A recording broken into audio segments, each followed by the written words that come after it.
Hello guys, myself Sudeep Tatra. I welcome you all to my channel easy mech concept. हमने previous video से शुरू किया है REE, that is renewable energy engineering का chapter 1 हम देखने वाले हैं आज, that is scenario of renewable energy sources. तो आज के वीडियो में कौन कौन से टॉपिक बेसिकली हम इंट्रोडक्शन कवर करेंगे और classification of energy resources study करेंगे।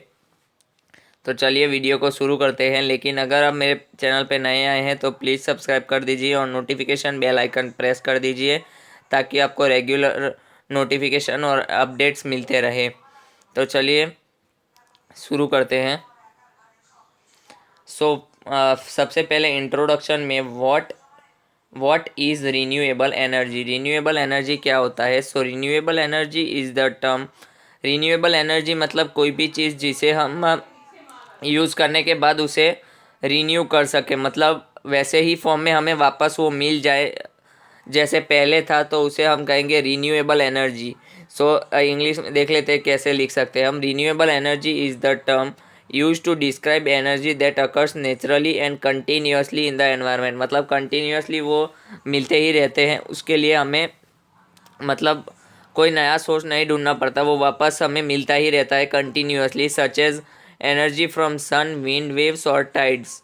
Okay, so energy wind waves और टाइड से हमें कंटिन्यूसली एनर्जी मिलती ही रहती है। Renewable energy sources emits lower level of carbon dioxide emissions, one of the main greenhouse gases contributing to climate change than fossil fuel based generation plants।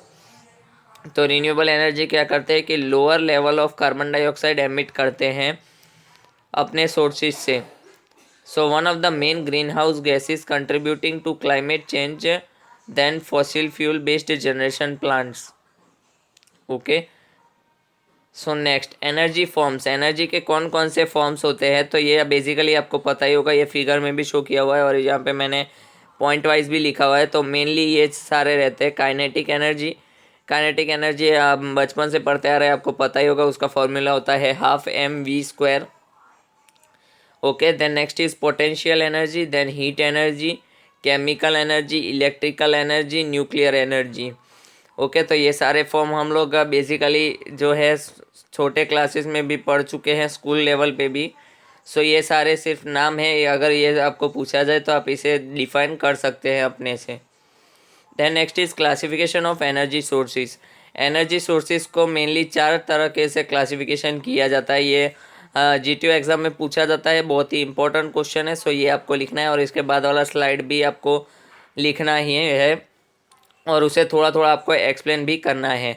So first is availability of energy, then next is traditional use, then long term availability and then is commercial application. Okay, so इन सब का हम classification basically देखने वाले हैं। इसके अंदर भी क्लासिफिकेशन आता है, जैसे अवेलेबिलिटी ऑफ एनर्जी का भी क्लासिफिकेशन है, then traditional use, long term use और commercial application.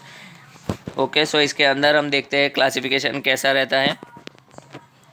So first is according to the availability of energy. Availability of energy के अकॉर्डिंग कौन कौन से जो है क्लासिफिकेशन रहते हैं। So first is primary sources, primary, intermediate और secondary. So primary sources,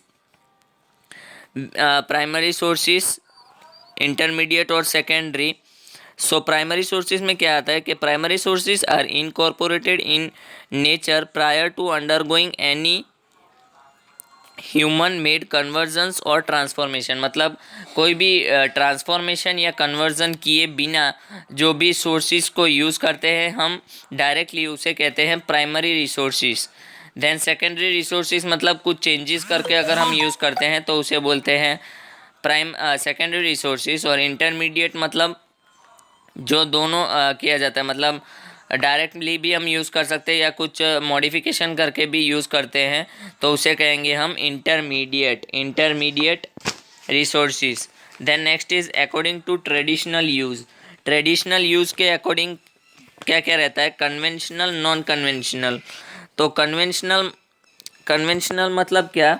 conventional मतलब resources are being traditionally used for many decades and were in common use around the oil crisis of 1973। So oil crisis of 1973 ये आपको याद रखना है। तो conventional resources मतलब जो ऑयल क्राइसिस 1973 के अराउंड या उसके पहले यूज़ किया जाता था उसे बोलते हैं हम conventional energy.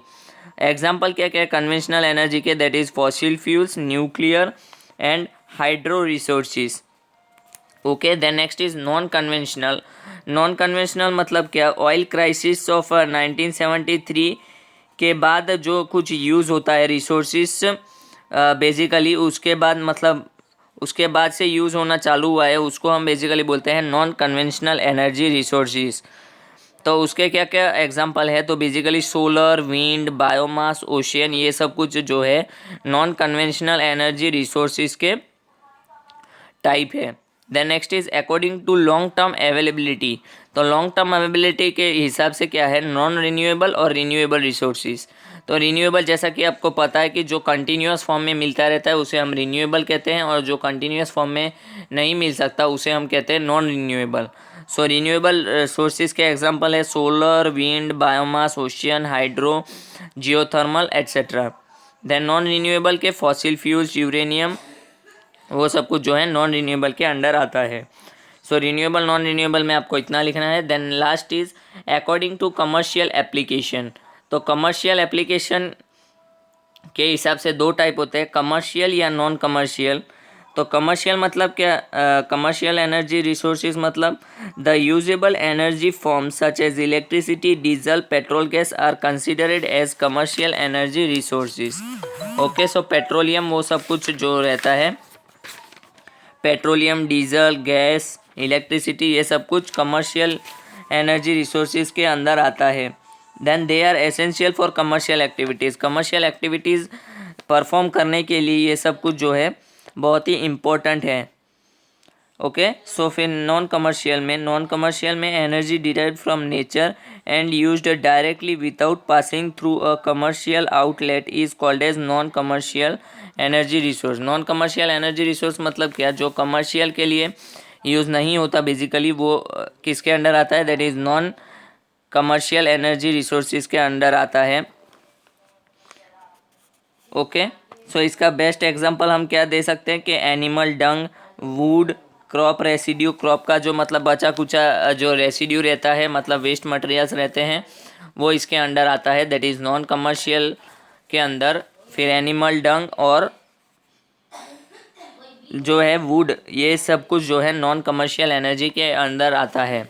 Okay, so thank you so much guys for watching this video. और अगर आपको ये वीडियो हेल्पफुल लगा तो इसे अपने फ्रेंड्स और क्लासमेट्स के साथ शेयर कर दीजिए, क्योंकि ये एग्ज़ाम का सबसे आईएमपी क्वेश्चन है और ये हर बार पूछा जाता है। आप लास्ट 5 ईयर्स के अगर पेपर देख ले तो उसमें आपको दिख जाएगा कि ये क्वेश्चन बहुत ही इम्पोर्टेंट है। और नेक्स्ट वीडियोस में हम कुछ बहुत ही इम्पोर्टेंट जैसे कि रिन्यूएबल एनर्जी की यूज़ नीड क्यों पड़ी, फिर उसके एडवांटेजेस, डिसएडवांटेजेस, फिर उसके रिजर्व्स, प्रोडक्शन और यूटिलाइजेशन कहाँ कहाँ पे इंडिया में किस तरीके से होता है, वो सब कुछ हम डेटा देखने वाले हैं। वो भी जीटीयू का बहुत ही आईएमपी क्वेश्चन है। सो आप चैनल को अभी सब्सक्राइब कर दीजिए और नोटिफिकेशन बेल आइकन प्रेस कर दीजिए ताकि मेरा नेक्स्ट जब भी वीडियो आए तब आपको पता चल जाए और आपको वो एक एक क्वेश्चन प्रिपेयर करते रहेंगे आप, तो आपको जीटीयू में जो है इशू नहीं आएगा। Okay, so thank you so much guys.